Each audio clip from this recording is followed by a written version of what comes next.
So this is reflection number 3, and I will be speaking about our paint stamping station and the oobleck station. And Sam will be talking about our literacy corner and the loose parts art area. And Shedline will be talking about Play-Doh and our mural wall. So for number 1, what types of materials were collected, created, and gathered? What did I put? For the paint stamping, we had a variety of paint colors for the children to use, a variety of brushes, so we had big, small, angled ones, sponge brushes, and everything like that that they could use. A variety of stamping materials, so I provided fruits and vegetables like carrots and potatoes and apples and the star fruit. And they also had sponges to paint with and pool noodles that were chopped into pieces like that that they could use to stamp. So there was a lot of variety there. And then for the oobleck, oobleck is cornstarch and water. So we used that in a big bin for them. We provided materials and tools such as baking utensils like whisks, spatulas, spoons.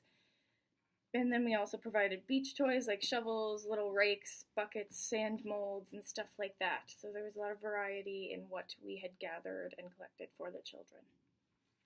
So for the literacy area, we have a bunch of pillows, we have a few blankets, we also have a cardboard lizard that was just there for decoration, we had a few lights, we had an abundance of books that we found at the library together, and for the loose parts area, we have a bunch of gems, we have pom-poms, egg cartons, toilet paper rolls, lots of sparkles.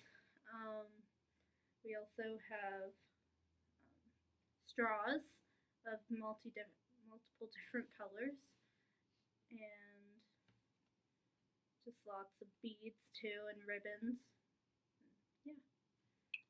And for the Play-Doh area, we made the Play-Doh from scratch, where Mia used flour, boiling water, and then food coloring. And we had like enough pieces for like at least 4 children to play with. And then the mural wall, we had paper on the wall for them, and then we had colored markers. We had a huge amount of that, and we had colored pencils and even pencils and crayons for them, so they were able to choose which one they wanted to use on the mural wall. And in the Play-Doh area, we also had the blocks. Oh yeah, we had blocks and cookie cutters for them to use. Yeah. All right, so for number 2, how these materials were developmentally appropriate and suitable for the children. So, in the paint stamping area, the children had a lot of choices of what tools they wanted to use to paint with. So, like the younger children oftentimes wanted to use their hands to paint with, which was completely fine. So they could make handprints. A lot of kids today were very interested in making their handprints on the paper. And then the older children were mostly interested in using the brushes more so, but both age groups were very interested in all the fruits and vegetables we had provided. And so it was developmentally appropriate for all ages. Painting usually is. For the oobleck bin, we actually had it on the floor, so it was accessible to infant age children up to like however 5-year-olds. What else? We had utensils and tools that were safe and useful for all ages to use and explore with, so there was nothing sharp or nothing that an infant couldn't manipulate with their hands as well. Yep, that's it for that one. So for the literacy area, it was developmentally appropriate because there was books for infants and 5-year-olds, storybooks and books about artists that you could just look at pictures. And then we were also over there a few different times if they wanted us to read them stories. And then for the loose parts, there was a bunch of stuff that for all ages that they could use. So for the beads, infants would have been needed to supervised just in case because of choking hazards. But they were put up high if they were around there. And there's just a lot of stuff for all the children to use. For the Play-Doh, well, like it was developmentally appropriate for all ages because it's just like Play-Doh and they can just grasp it, and then it actually helps them with their fine motor development. And yeah, that's a great part in the development of from infants all the way up to 5-year-olds. And then the mural wall, it's literally for any child who wants to play with it, because it's just the blank paper that they can use the markers to draw on and do whatever they want to, even though it's just scribbling or whatever it is. And another thing to mention was that we had tables that were all at the height of like a child's height, and chairs that were also child size, so they could access whatever was on the tables, and they had the option to sit in those chairs if they wanted to. So that's basically that. And then number 3, how team members ensure there are adequate materials for the children. So that was just basically, we made sure that they were all divided amongst the groups over the 2 days. So for the painting and the paint stamping, at least, all the fruits and vegetables were bought the day before our first day started. And I ensured that there was 4 of each, so I'd cut each fruit or vegetable in half and use those 2 halves for the morning, and then in the afternoon I'd cut more fruit and vegetables and use those for that afternoon. So I was just ensuring that they would last throughout the 2 days, sort of thing. And our paint was kind of like not a big worry because there was so much of it, so we didn't have to worry about running out of that.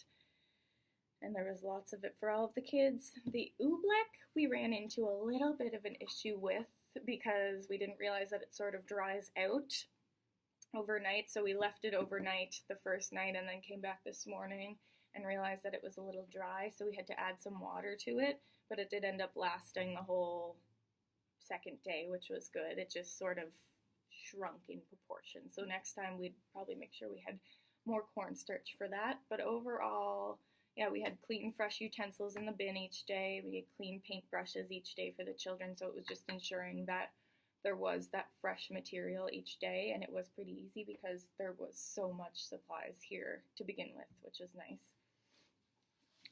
So for the literacy area, the books were in good condition always, and the pillows I provided, I always keep them in good condition, and I de-haired them too, since I have pets. And we had lots of art materials in the classroom already, so they lasted for the 2 days, and we still have them. And then Mia also went out and bought more, so we'd have an even bigger abundance. And the glitter did run out a lot because the children just like to dump it over the tables.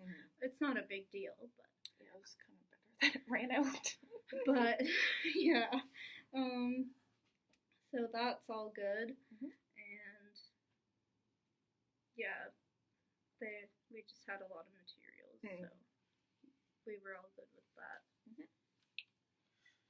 Well, for the Play-Doh, it was made the day before, and we made sure that we made enough for 4 children. Even though there were more than 4 children at the table sometimes, they were able to share it, so there was still enough for them.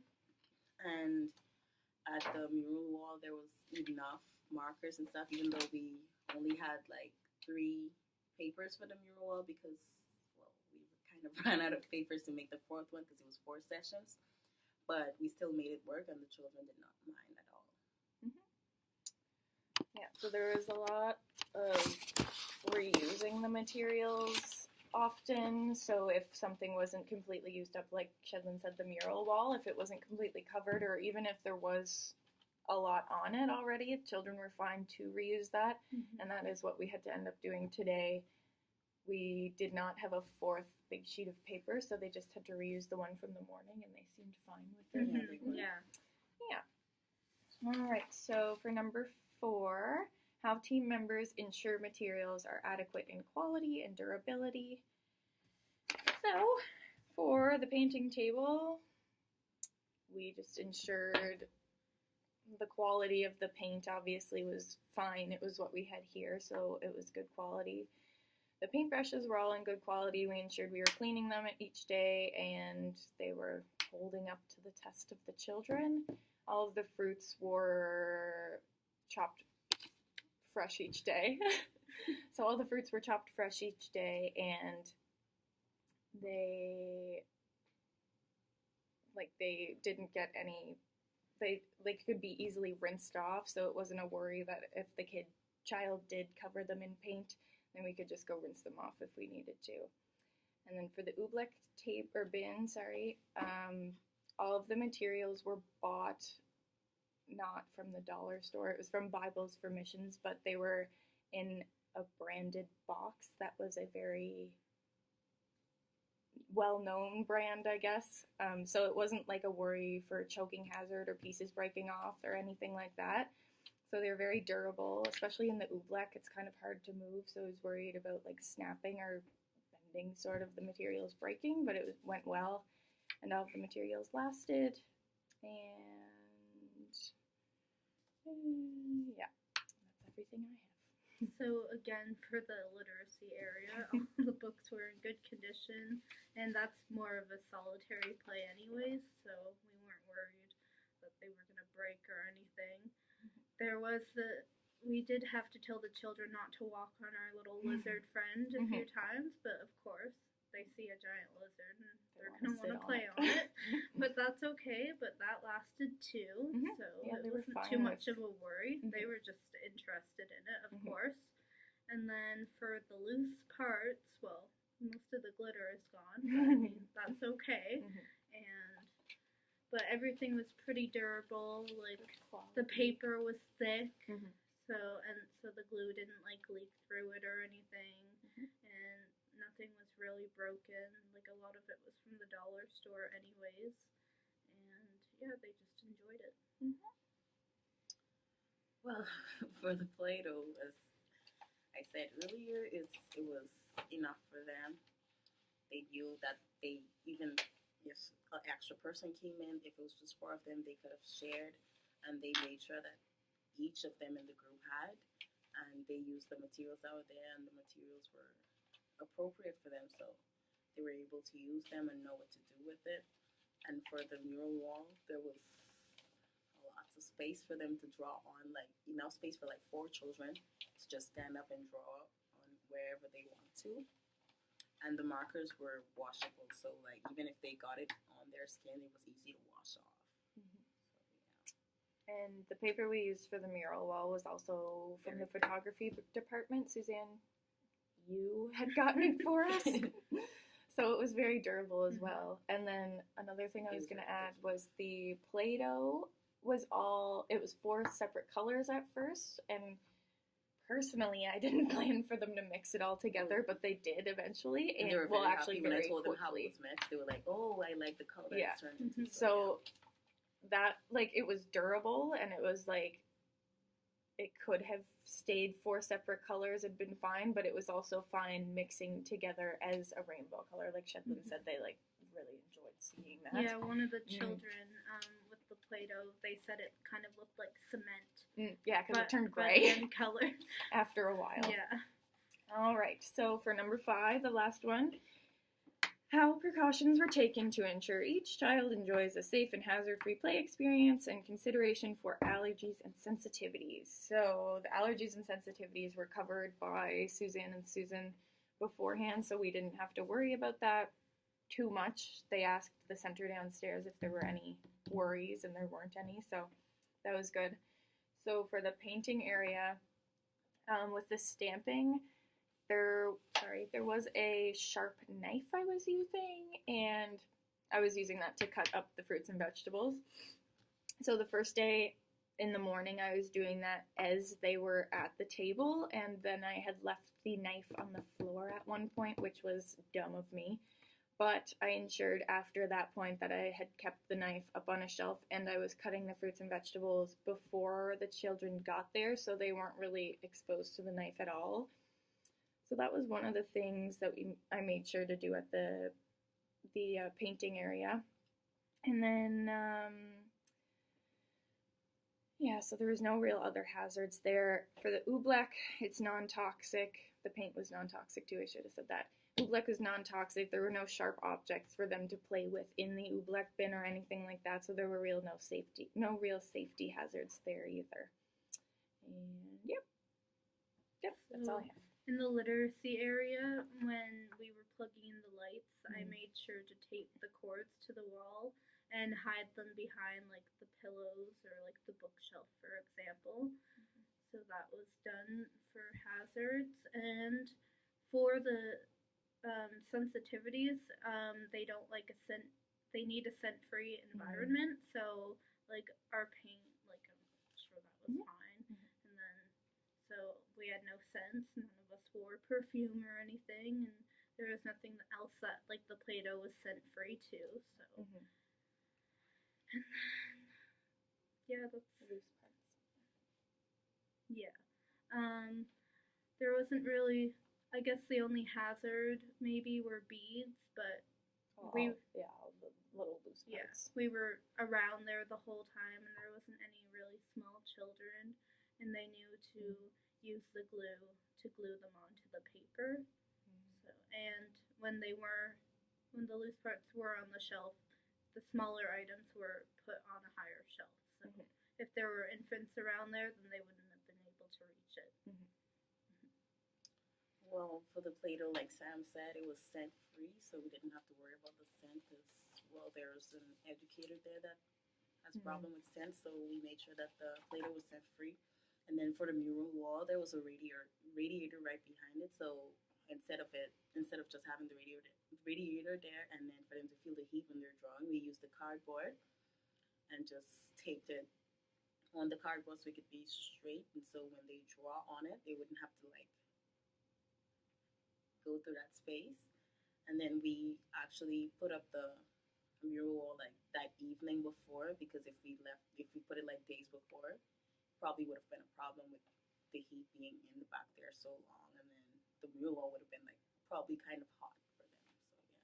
So yeah. And then just in general, some safety things that we considered was putting the table behind the bookshelf just in case it was wobbly and we didn't want it to tip over if a child was looking for a book on the shelf. We made sure our pathways were very clear, like it was sort of an open concept area for them to walk through. And our big shelf was bolted to the wall, so there was no worry for that. And overall, I think that's it for reflection number 3.